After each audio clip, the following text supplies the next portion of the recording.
एक बड़ी खबर है यूपी के मुजफ्फरनगर से, जहां कांवड़ियों ने गाड़ी में तोड़फोड़ की है। गाड़ी ओवरटेक करने का विवाद हुआ है। कांवड़ियों का सड़क पर हंगामा हुआ। यूपी के मुजफ्फरनगर से खबर आ रही है, बड़ी खबर। कांवड़ियों के हंगामे की जानकारी मिल रही है, गाड़ी में तोड़फोड़ करने की जानकारी मिल रही है।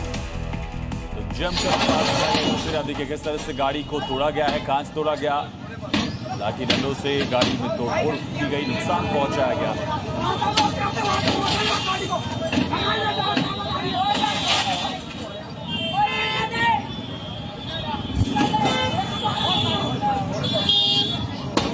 और अब आपको दिखाएंगे शानदार तस्वीरें देश भर की जो कई हिस्सों से आ रही हैं। भगवान जगन्नाथ जी की रथ यात्रा से जुड़ी तस्वीरें। तो भगवान जगन्नाथ यात्रा आज निकल रही है ओडिशा के पुरी से लेकर गुजरात के अहमदाबाद तक। इसके लिए भव्य तैयारियां की गई, रथ यात्रा की शुरुआत हो गई। तो जगन्नाथ जी की रथ यात्रा का शुभ आगाज आज से होता हुआ। रथ यात्रा से पहले बरसात हो गई है। पुरी की तस्वीरें आप देख सकते हैं, चारों तरफ पानी है, लेकिन उन सब के बीचों बीच नृत्य की प्रस्तुति होती है। जगन्नाथ जी की रथ यात्रा को लेकर उत्साह चरम पर है। और ऐसी ही शानदार भक्तों के हुजूम से सजी हुई तस्वीरें अहमदाबाद से भी सामने आ रही हैं, जिसमें सवार होकर प्रभु मौसी बाड़ी के लिए रवाना होंगे और वहां 10 दिन रहेंगे। इस बीच पुरी में उत्सव का माहौल रहेगा। अनुमान है कि आज रथ यात्रा में 10 लाख से ज्यादा श्रद्धालु भाग लेंगे। यही कारण है कि पुरी में सुरक्षा के पुख्ता इंतजाम किए गए। पुरी में रथ यात्रा की परंपरा लगभग 1200 साल पुरानी है। मान्यता है इस दिन भगवान गर्भगृह से निकलकर खुद भक्तों के बीच आते हैं। इसमें उनके दर्शन में आम खास सभी शामिल हो जाते हैं। इसे भक्त भगवान का मिलन उत्सव भी कहा जाता है। रथ की रस्सी खींचना सबसे बड़ा पुण्य माना जाता है।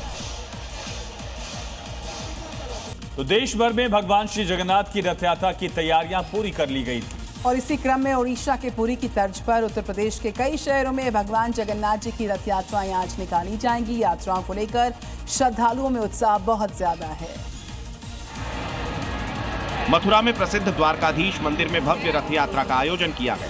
इस दौरान ठाकुर जी बाल स्वरूप में भाई बलराम और बहन सुभद्रा के साथ मंदिर प्रांगण में रथ पर सवार हुए, जिनके दर्शन के लिए भारी संख्या में श्रद्धालु उमड़ पड़े।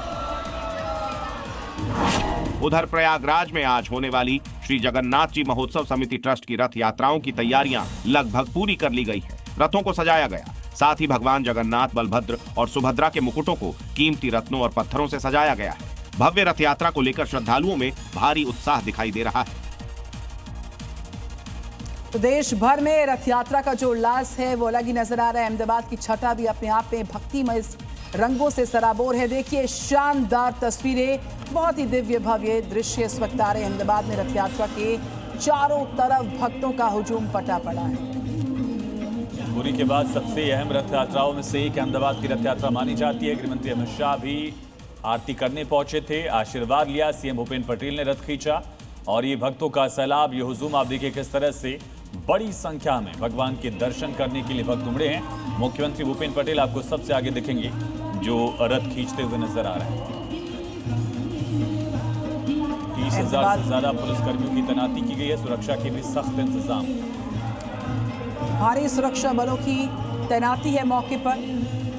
और आप देख सकते हैं सबके बीचों बीच सीएम ने रथ को खींचा है। गृहमंत्री अमित शाह ने खुद आरती की। रथ पर भगवान जगन्नाथ जी विराजमान हो चुके हैं और ये बहुत ही सुंदर तस्वीरें इस वक्त आ रही है अहमदाबाद से, जहाँ पर भगवान जगन्नाथ जी की रथ यात्रा का भव्य आयोजन हुआ और उसमें सम्मिलित होने के लिए दूर दराज से लोग यहाँ पर पहुँचे हैं। इन तस्वीरों में नज़र दौड़ाइए और देखिए, जहाँ तक नज़र जाएगी आपको सिर्फ भक्तों का सैलाब, उनकी भक्ति का रंग नजर आएगा। गुजरात का सबसे बड़ा धार्मिक आयोजन है, जहाँ एक साथ इतनी भीड़ जुटती है। और ये पुरी में सैंड आर्ट देखिए, भगवान की किस तरह से खूबसूरत आकृति बनाई गई है। रेत पर भगवान को दर्शाया गया। तो मशहूर सैंड आर्टिस्ट सुदर्शन पटनायक ने ये शानदार दृश्य को भगवान जगन्नाथ जी के उकेरा है। यहाँ पर रेत पर आप देख सकते हैं, बड़े सुंदर नजारे। और अब देखिए राज्यों से जुड़ी इस वक्त की 5 अहम खबरें। कानपुर में नकली लाल आलू बनाने के मामले में खाद्य सुरक्षा विभाग ने 2 कोल्ड स्टोरेज पर छापा मारा। कार्रवाई में 5,000 किलो से ज्यादा आलू जब्त किए। आरोप है कि आलू को रंग देकर बेचने की तैयारी थी। जयपुर में पूर्व डिस्ट्रिक्ट जज के बेटे बेटी के बीच विवाद का मामला। आरोप है कि भाई ने बहन की कार में तोड़फोड़ की हमला किया। घटना का फुटेज सामने आने के बाद पुलिस ने केस दर्ज कर लिया। नूह के टावड़ों में अवैध कॉलोनीज पर प्रशासन का बड़ा एक्शन हुआ है। जिला नगर योजनाकार की टीम ने करीब 6 एकड़ में विकसित हो रही 3 अवैध कॉलोनीज को ध्वस्त किया। कार्रवाई पुलिस बल की मौजूदगी में हुई। महाराष्ट्र के हिंगोली में किसानों ने अनोखे तरीके से प्रदर्शन किया। नकली बीज से नुकसान का आरोप लगाकर क्रांतिकारी किसान संगठन ने कृषि अधीक्षक कार्यालय के बाहर नोटों की बारिश कर विरोध जताया। राजनांदगांव के बोर तालाब में दर्दनाक हादसा हुआ। बरसात के पानी से भरे गड्ढे में डूबने से 3 मासूम की मौत। स्कूल से घर नहीं लौटने पर बच्चों की तलाश शुरू, जिसके बाद तीनों के शवों को बरामद किया गया।